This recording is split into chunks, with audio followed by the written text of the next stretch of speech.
Olá, você aí que está estudando, aquela hora que a gente chega na prova para fazer e vê logo aquele assunto, validade. A gente fica com muitas dúvidas porque muita gente não vê isso na faculdade muito bem. Hoje eu estou aqui para tirar algumas dessas dúvidas sobre esse assunto e entender melhor como elas funcionam e quais os tipos de validade que a gente tem quando estamos falando de um teste. Então a gente vai começar falando sobre o conceito de validade. É meio confuso, muita gente se confunde, mas agora a gente vai definir exatamente em partes e entender melhor o que é que ele quer dizer. Então esse conceito é de Pasquale, esse autor é muito famoso e é muito comum cair em provas também. Ele diz o seguinte, que a validade diz respeito ao aspecto de a medida ser congruente com a propriedade medida dos objetos e não com a exatidão com que a mesuração, que descreve essa propriedade do objeto, é feita.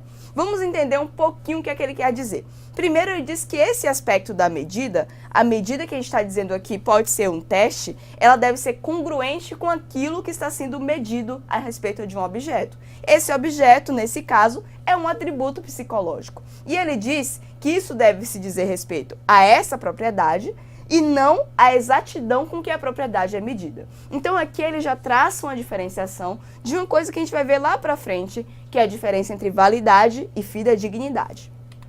A validade, então, a gente pode transcrever da seguinte maneira. Um teste ele é válido quando a gente mede aquilo que o teste foi proposto para medir. Isso claramente já define pra gente o que de fato é validade. Por mais que aquela definição seja mais completa, no fim, o que Pasquale quis dizer é que um teste só mede aquilo, ele deve medir aquilo para o qual ele foi desenhado e proposto para medir.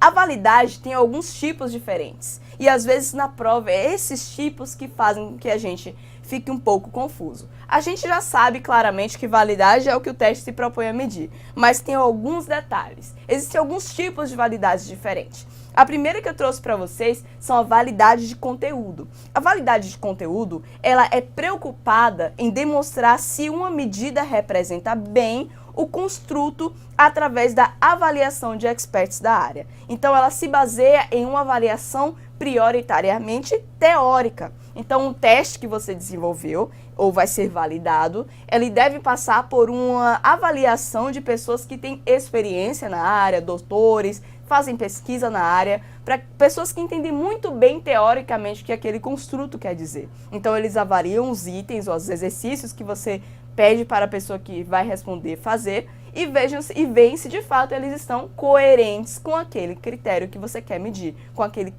construto que você quer medir.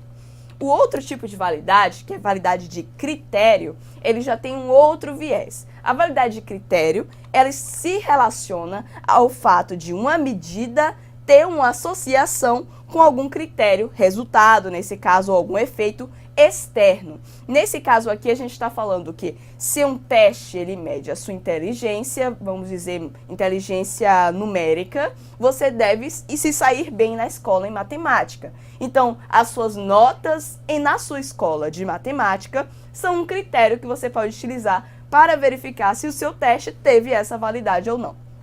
A validade de critério, ela se define em dois tipos, que é a validade concorrente e a validade preditiva. Então, são dois tipos de validade dentro desse guarda-chuva, que é a validade de critério.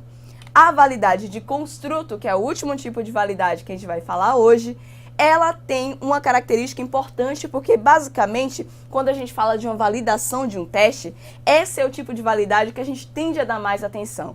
Porque a validade de construto, ela justamente verifica se os itens de um teste, né, eles refletem o construto teórico sendo avaliado e é uma parte essencial da validade geral do teste. Porque ele vê isso teoricamente e quantitativamente. Então, tem essa preocupação de verificar se aqueles itens possuem a mesma estrutura teórica que o construto tem. E nesse caso, a gente tem a divisão entre validade convergente e divergente. Então, a gente tem a ideia de que a validade de construto, ela se relaciona mais diretamente com a validade geral e a validade de conteúdo é uma validade que a gente entende ser mais qualitativa, porque tende a ser mais baseada numa avaliação teórica do instrumento, ok? Então, espero que você tenha entendido esses tipos. Se não, pare e revise um pouco, porque vale a pena entender bem esses diferentes tipos de validade, porque elas caem na prova.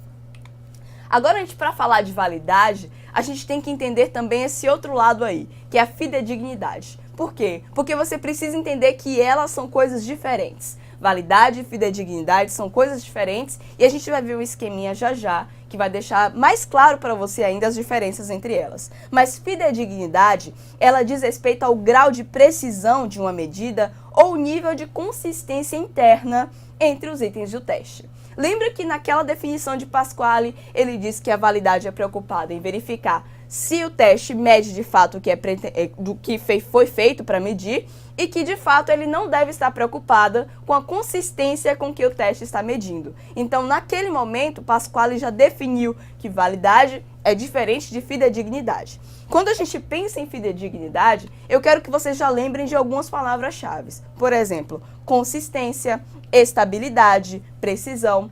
Isso tudo quer dizer fidedignidade. Então, na hora de uma prova, na hora de ver lá a questão, ela pode vir com essas palavras também. Então, tomem cuidado para ver como está descrito o contexto da questão, porque ela não necessariamente pode usar a palavra fidedignidade e se referir a esses outros elementos. Agora a gente vai ver essa diferença que eu falei para vocês, que vai deixar mais claro o que é validade e o que é fidedignidade. A gente tem aqui 4 alvos diferentes e a gente vai imaginar que esse alvo, o centro desse alvo, é o construto que a gente quer medir. Nesse primeiro caso aqui, a gente vê que tem vários pontinhos. A gente tirou várias flechas, elas foram direcionadas para o mesmo lugar, ou seja, elas estão aí juntinhas, mas elas não atingiram o alvo. Então, o que aconteceu aqui foi um teste que ele é fidedigno, mas não é válido, porque ele atingiu alguma coisa, ele mediu bem alguma coisa, mas só não foi o que a gente queria medir. No outro caso aqui, a gente já tem um teste que ele é válido, porque mais ou menos aí nós temos que essas flechas estão em direção ao centro, mas não é fidedigno porque as flechas estão espalhadas. No fim a gente vai falar um pouquinho mais sobre esse caso aqui, mas vamos seguir esse outro lado. Aqui é o que a gente quer. A gente quer um teste que ele seja fidedigno e válido. Ou seja, a gente acerta lá em cheio o que a gente quer medir, que é o nosso construto, e mede com consistência. Todos os itens vão em direção ao que a gente precisa, que é o que a gente está fazendo a alegoria aqui com as flechinhas. O outro caso é o caso que a gente não quer ver. A gente não quer que o teste não seja nem fidedigno, nem válido. Veja que aqui os itens estão espalhados, as flechas nesse caso, e a gente também não está acertando o alvo. O que eu queria falar para vocês depois sobre esse caso aqui é que uma divisão mais teórica é uma coisa para vocês entenderem a diferença, porque de fato, na vida real, a gente não pode ter um teste que é válido, mas que não é fidedigno. Porque para você medir alguma coisa, tem que ter algum tipo de consistência, mesmo que você não esteja medindo o que você se propõe a medir. Então aqui é uma divisão mais teórica, é só para vocês entenderem melhor a diferença. Espero que tenha ficado claro agora com esse esquema, mas se não ficou, por favor, pode deixar uma questão para mim. Agora vamos fazer uma questão aqui para ver se vocês realmente entenderam. Sobre as propriedades psicométricas dos instrumentos de avaliação psicológica, assinale a alternativa que é correta. Vamos ver quais são as alternativas. Na letra A, diz que a fidedignidade de um teste refere-se a quanto o resultado obtido pelo indivíduo se aproxima do resultado verdadeiro do sujeito num traço qualquer. Ela tem sido analisada à luz da quantidade de erros presente nos resultados de um teste, de forma que, apenas quando não existem erros, considera-se a medida confiável.